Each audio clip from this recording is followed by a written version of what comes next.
All right, my name is Tommy from Creative Boy Tutorials, and I'm here with Trevor from Creative Boy. Yeah. And today we're gonna go over essentially camera 101, little 102. Got a couple extra things, but essentially our goal is to help you guys again who are new or also need a refresher. Kind of just go over some of the basics with getting to know your camera, getting to know your equipment. Again, it's important to kind of know some of this terminology. So if you're watching our tutorials, if you're watching other tutorials, if you're trying to learn how things are done, again, these are the basics, the bare minimum. The bare minimum, like he said. So if you just got yourself a camera and you're looking to find ways to better shoot and better get good visuals coming through your camera, you want to stay all through this tutorial and learn a couple of things. These are the things we're going to be talking about specifically. We're going to be talking about shutter speed, ISO, aperture, into brackets, f-stops. We're also going to be talking about what frame rate is, a little bit into that, and we're going to talk about white balance and tint. Right. So I guess first things first, we'll talk about shutter speed. Shutter speed. So shutter speed in layman's terms is going to be the amount of time that each individual photo or each frame in your video is being exposed. Right. So again, you know, if you hear specifically a photo camera, that clicking, click, click, click, that is the sound of your shutter closing. Again, it's the amount of time that each frame is exposed. Yes. Now the big thing that shutter speed, the two big things that shutter speed affects is going to be your brightness of, again, your picture or your video, and also your motion blur. So a faster shutter speed is going to let less light in, but you're going to get a crisper image or crisper video, meaning less blurry. Whereas if you go with a higher shutter speed, you're going to see, again, a little bit of motion. If you see one of the things I like is like the nighttime videos of like the cars driving by. You see like the lights tailing. Those are done with like really low shutter speed, meaning the picture is exposed for a longer period of time. So you see again that blurry motion, which, you know, again, depending on what you're doing, can look cool. Right. And shutter speed is very it's frustrating when you first get a camera, because the first time, and the first thing that you notice when you take a picture is you're not getting things in focus. And what I mean by focus is you're not getting the picture right. There's a little bit of blurriness to it. And if you don't know what shutter speed is, this thing can really make you really, really frustrated. I remember when I first got a camera, I had that problem.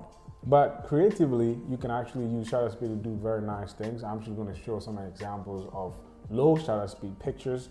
Shutter speed affects the look of your photo, drastically. If you have a really low shutter speed, you get in like these creamy, almost creamy looking visuals. These blurry photos look almost creamy. So normally when you see pictures of water, normally with the flow of water, the shutter speed is very, very low. So you see the flow of water of the picture very, very creamy. And sometimes too, you see in light photography, you see the traffic light and the cars moving, and the lights are very almost like a string of light. Yeah. So those are effects of shutter speed.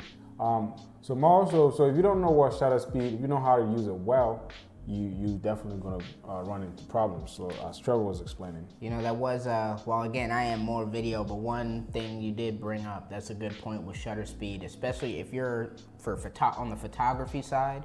If you're shooting by hand, you're not using a tripod, and your shutter speed is too high, that can be a reason why your photos do seem blurry. Right. Because again, even if your shutter speed is 1 second, in a second your hand can shift a little bit. You're not going to get that crisp of a photo. Right. But on the video side, especially if you're doing anything that's action, a lot of quick movement, and again, you want you don't want things too blurry. You're gonna want a faster shutter speed. I'll show, there's a chart, there's kind of the perfect balance where frame rate comes into play, but we're not on frame rate, so I'll wait for that. And all right, just to close shutter speed, you gotta be really, really careful with it when using it. Like I said, you can be frustrated when you're using shutter speed. If your shutter speed is really, really low, what happens is when you take the photo, so like you take a camera, you take a photo, it takes a long time for the photo to even come. For that click. For that click to happen. Because it's the shutter speed is so low, so you take it, oh, why is my camera doing that? And then it takes so long and it'll be like, and it's all blurry. That's what shutter speed. So how can you get a good shutter speed? Look at the environment, make sure you're shooting using these characteristics, using these knowledge that we're giving you here. If somebody's jumping, you want your shutter speed to be fast. You want your shutter speed to be really, really fast because the person is jumping. By the time they land with a low shutter speed, you're gonna get that blurriness. So take note of that. So next, we'll hop into ISO. If you watched our previous video, Talked a little bit about it. You know, we'll throw a link down if you haven't. In my opinion, ISO can be your enemy. I'm backing down. I said it was your enemy. I'll say it can be your enemy, but ISO is your camera sensitivity to light. Which again, if you're shooting, again, especially in a dark environment, you can bump your ISO up and it'll make your image or video a little bit brighter. But with that, depending on your camera, the higher your ISO is, the more chance of getting noise and grain on your shot. Right. Which, I mean, again, unless you're going for an old school, old timey look, you don't want that. Again, you want crisp, clear photos and videos.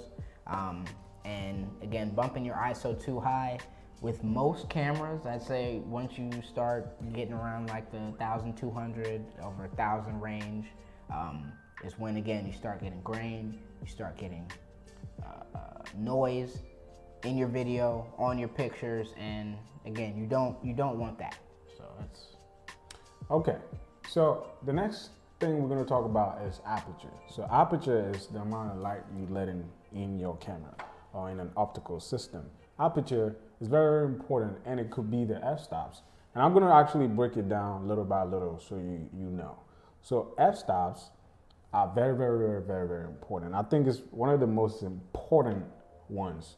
And it comes down to lenses as well. When we buying or when you go out to get a lens for your camera, you're normally going to see these terms and you ask yourself, 18 to 50, 55 millimeter lens, but then they will say f.4, f1.4. They will say f2.8. In a nutshell, is how much light you let into the camera through the lens. So basically, lens and aperture plays a big role. Sure, you want to add some more? Well, also, again, a big thing that aperture also affects is going to be your depth of field. Depth of field. So it's how much of what's in your picture or video is in focus. Right. So again, a lower f-stop or a lower aperture, like 2.4 for instance, is going to require less light. It's going to be a little bit brighter, but that's also going to narrow how much is in focus. Right. Whereas, again, a higher aperture or a higher f-stop, more things are going to be in focus, but you're going to get a significantly darker picture. Right. So if you want to get anything sharp, make sure you're shooting at low aperture or low f-stop. Normally on really, really high level or very, very professional lenses, you get really low f-stops. You can go down to 2.8. Some of them even do 2. So you have 70 to 200, I think 4, and then it has some of them also do 2.8. So the 2.8 gives you that bokeh, and we're gonna talk about it in next videos. We're gonna talk about bokeh, and if you don't know what bokeh is, it's basically the blurriness behind a picture Your background and your foreground. The background, actually. So, really, really professional photos. You see the subject in focus, and the background is really, really blurry. And even in really top Hollywood movies, you see that as well, because they're shooting. And normally, most of those shots, they're shooting at 2.8 or even 2.2. Right, and controlling that aperture is really going to, especially again, like you said, more cinematic shots where you want to focus on maybe one thing, one person in particular. Having that lower f-stop is good, but then there are also shots where, again, you don't want just one thing narrowly in focus, especially like group photos. There's, if you watch like, I don't know, a war movie, it's a battlefield. Things are happening in the foreground. Things are happening in the background. And you want everything in focus. Then you would want a higher aperture, a higher f-stop. So there's not one rule for anything. But again, knowing how that affects your shot is definitely going to help you. Right. Really, really going to help you, especially when you're doing like a movie. If you're shooting a movie where you have two people having a conversation, you have a dialogue. You want to shoot at really low aperture because you want the focus to be on this person. Sometimes you see that the focus is on one subject talking to, let's say if I was talking to Trevor, they will put the camera behind my shoulder, so you see my shoulder not in focus, but the subject that they trying to impose in focus. Right. So, even this video right now, I think we're shooting at about a 4. Our f-stop is at like 4. So you notice, this bookshelf is, it's not even a foot behind Thomas here, but if you notice, it's still a little bit out of focus. Right. So again, it's slightly about out us, of focus because it's about us right now, not about the bookshelf. And I tell you what, if we turn it all the way down, it also depends on the lens that we're using. The lens, I think it does up to 2.8. Yeah, and if you have really, really wide lenses, you can, when you turn it down to 2.8, you get that bokeh, like I said, that blur behind us. Right, absolutely. Going on and on about aperture. Going go next to frame rate. Now, frame rate is going to be specifically for video. But frame rate, put simply, is the amount of pictures per second that you're watching. So again, I think the average or the standard for video is 24 frames per second. That's supposed to be what's most natural to the eye. That's what they say. We right now are shooting at 29.9 frames per second. That's my personal 29.97. Yes. Right. 29.97 frames per second. We got to get our numbers correct. But again, the frame rate is just the number of frames you're seeing per second of video. So the higher, the big thing with frame rate in video is going to be, again, the smoothness of motion, which again, I think I told you goes a little bit into shutter speed as well. That's also going to affect motion blur. But how the average videographer will utilize that is if you're trying to do slow-mo shots.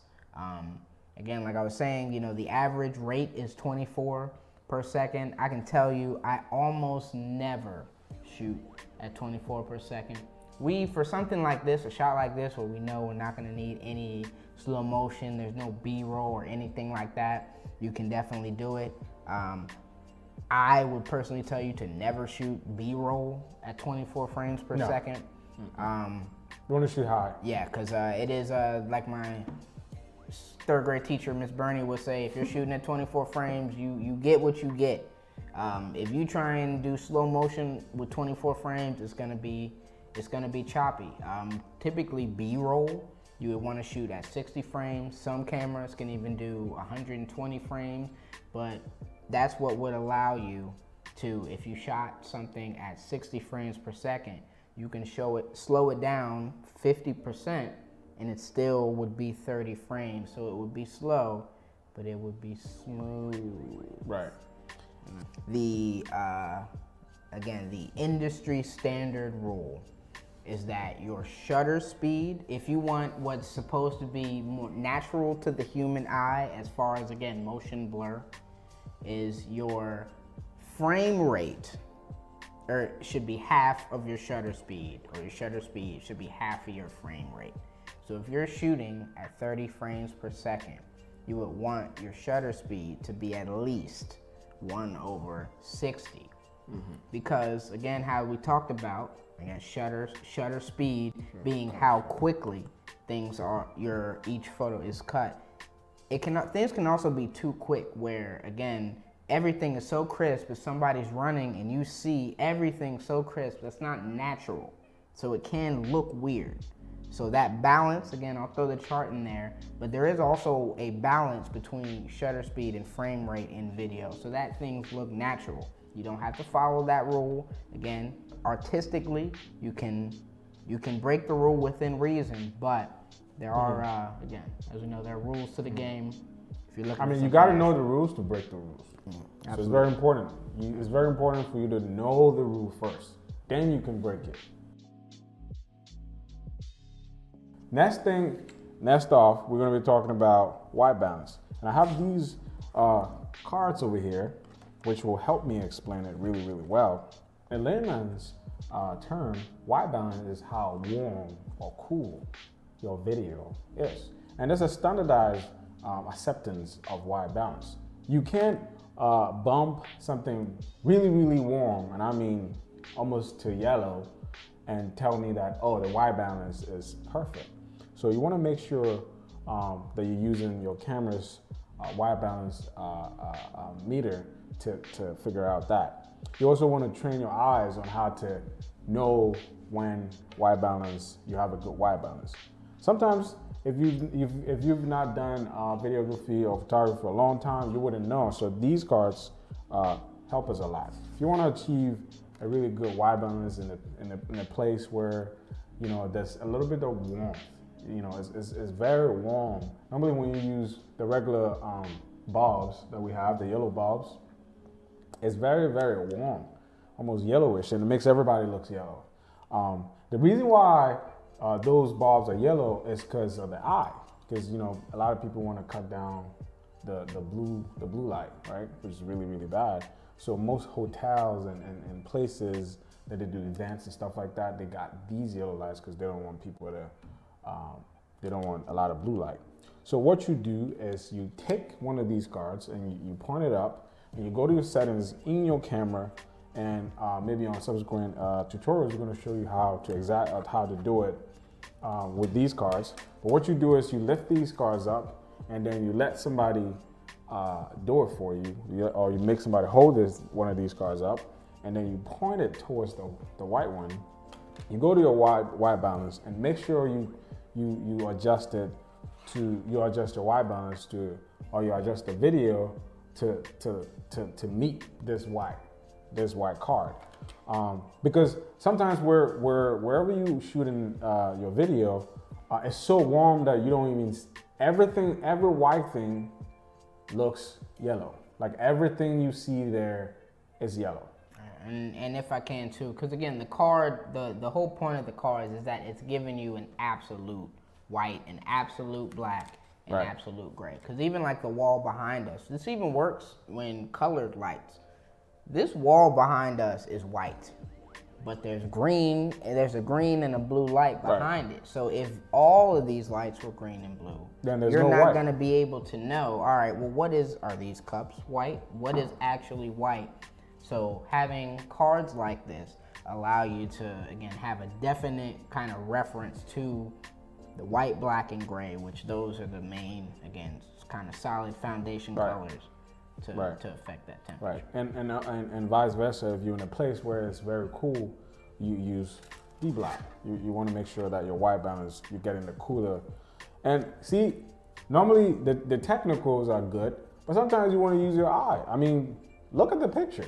If your picture is extremely warm, like extremely like you on Mercury, that is bad. Because a lot of times if you get it right, in Lightroom has a white balance wheel, and we're going to be talking about tint in a little bit. But white balance is all built in software. Sometimes if you don't get it right on the camera, it's really difficult to kind of dial it down to kind of nail it on post. But make sure you get in these cards or anything white. Actually, anything white. If you have a white paper, you can actually use that as well. These are just the professional way to go. Unless you're doing something that, again, you're trying to just go super kind of artistic. Again, you want deep blue light or some red, some crazy flashing lights. A lot of times it is better have a neutral, again, white balance, and that's where you get into things like LUTs, again, color correction, and make those effects in post. But a lot of times it's better to just have, again, a neutral, the white balance, everything looks good, and if you're trying to do, you know, something that's... Also, to add on top of what Trevor was saying, on the professional level, if you just started, this is for the beginners or the amateurs. If you go up the ladder, we have ways of shooting. We have, and it comes down to what Trevor was saying, we shoot flat. And what do I mean by flat? Is basically shooting really low color. Basic. So like basic. Almost, I don't know if you guys have seen some of the videos. Just go to YouTube and say film footage, or just say raw film footage. And normally those clips have very neutral color range. They don't look good. Almost don't look good. good. They don't look good. You look at it and you go, oh, what is this? But that's almost, and see, we're going past one-on-one here. Going past. But still, I would even say, as far as, especially about color, if you're doing any kind of video, you should at least have Photoshop, not photos. I mean, well, for photos, Photoshop. If you're editing video, Premiere, DaVinci, Final Cut, they have color editing. You're almost always better off, in my opinion, again, shooting it flat, shooting it simple, and making those adjustments. Which again is a skill to learn, which will also have to, but you're better almost shooting it flat than you shoot it, again, one way, thinking I want all the colors to pop. You turn the contrast up in your camera, but then you're stuck with that. And it's harder to turn those things down in post than to add them in post. Now, what you can do on your camera, and most cameras actually have it, is the tint button. You can bump a little bit of red. Now you can do a little bit of coloring. You can bump a little bit of red to it. You can add a little bit of orange, something different that is not warm or cool. Because the warm is the yellow, the cool is the blue. You want to get some in-between color. Normally with dark skin, you can add a little bit of red to kind of accommodate to it. But you got to know what you're doing. Like I said, you got to know what you're doing. With video, I don't even do that at all. We do all that in post. We normally shoot flat. With this one, we're not shooting flat, so we're going to do another video telling you, teaching you guys what videos to shoot flat and what videos not to shoot flat. And if we're getting technical, I think it's magenta and green. For the sun, and also it's the midtones. And it's also your camera too. Certain cameras don't have that. Their sensors some are more green, some are a little more, again, the magenta, reddish, kind of. So it also, depends on. Just to sway off a little bit, with red cameras, those are the Hollywood cameras, has a little bit of red to it, a little bit of red warm to it. I think Canon has a different kind of color. Sony's a little bit more cooler, So it all depends on what camera you're using, but make sure you have the standardized color range set well on your camera. Absolutely. So, let's see. With that being said, I think we're done here. I think we're done. So do the rest of the reading. Make sure you go pretty much on Google, YouTube, and learn more. You learn from us, but then make sure you do your research as well. Now you know how to get a lens. Whenever somebody says, I'm selling this lens real quick. I know you're doing photography. The f-stops is 2.8, you know what it is. If the f-stops is 4, you know what it is. So you know exactly what you're gonna get. Combining all these terms and knowing all these things will actually shoot your videos really, really up, and your photography really, really up the roof as well. If you don't know what these does, I mean, we had to learn it the hard way. If you don't know how the shutter speed, ISO, aperture, those things work, you're gonna have problems. You're just not gonna get good photos. Sometimes when we first got the cameras, we thought that some days are good for us. We just get good videos and photos, and some days are not. It's just we just didn't know.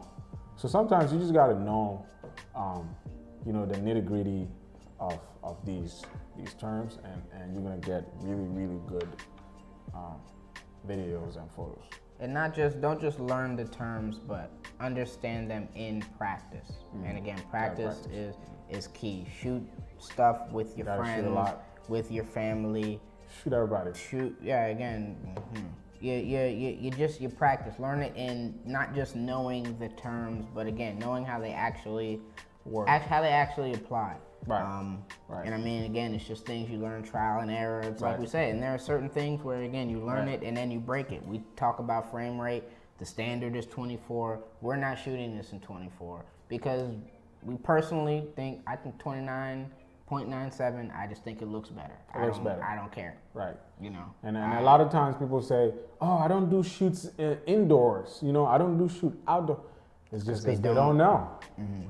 And I can tell you today, with experience, they just don't know what they're doing.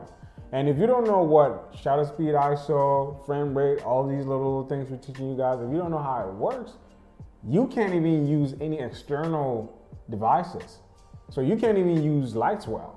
Because if you don't know how to accommodate a light and accommodate your settings in your camera, then if you don't even know that, then how are you gonna add more to it? So like a flash, like an on-camera flash, for instance. You got a camera, somebody has a flash on it, you went and got a flash, but you don't know how flash. But your shutter speed is too high, so everything's overexposed and blurry, or you're bumping your ISO up when, because you have a flash, you don't need to bump your ISO. Right. But those are the things that it's easy to skip past the basics. We did it, where again, we skipped past the basics. We got, again, a dope camera, crazy computer, but the actual shoot wasn't shot correctly. Right. So none of that stuff matters. None of that matters. And you're gonna spend endless time editing. Mm-hmm. You're gonna spend too much time editing, and you're just gonna be frustrated. And if you don't take care, you're gonna stop. Mm-hmm. You put your camera down, and you're not gonna shoot for many, many, many, many, many months. So you wanna make sure that you take these little tips that we've given you guys, take it, put it in your elbows, walk with it, practice, shoot more, shoot more, shoot more. Shoot till you get better. If you have any questions, make sure you put it in the comment section below. You also can go to creativeboy.com, go to our contact page and send us a message, and we're gonna help you. All right, and with that being said, I am Trevor from Creative Boy. And I'm Tom, and we out of here. See you on the next tutorial.